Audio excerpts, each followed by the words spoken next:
Fellas, you in the top 1% of income earners in the entire world if you're making $34,000 or more after tax.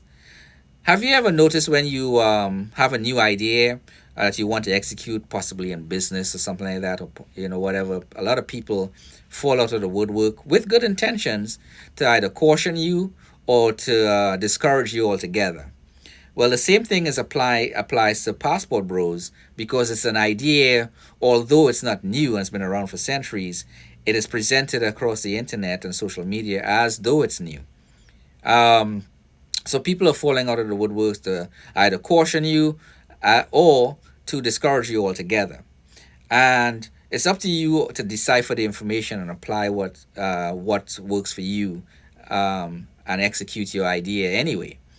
But then there's a minority of men and women out there who are coming on the internet in the pretense of caring about about you as well as the women overseas, but they're presenting their information in a condescending way and a derogatory way, and they're downright hateful in their message, both to you and to the foreign women overseas. And it's there's a heavy sprinkling of ignorance applied. That means lack of knowledge in this situation that I'm talking about.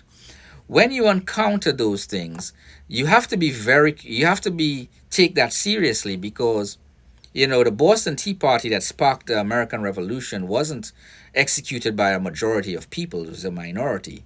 The feminist movement didn't become what it was because a majority of people started it. It was a minority.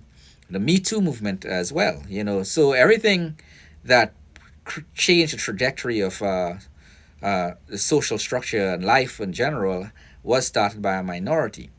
So we as passport bros have to share the message that the successes, so other men know that they have options rather than staying here in the United States and just waiting and praying and hoping, when they could exercise that option and know that they have that option to exercise, where they can effectively get a wife very quickly and efficiently. There's no games about this. And yes, there are failures out there, which is also in a minority, but we have to push back, as passport bros, against a minority that wants to see us fail, and so the overwhelming amount of successes will silence those type of people. Like and share. Y'all have a good day.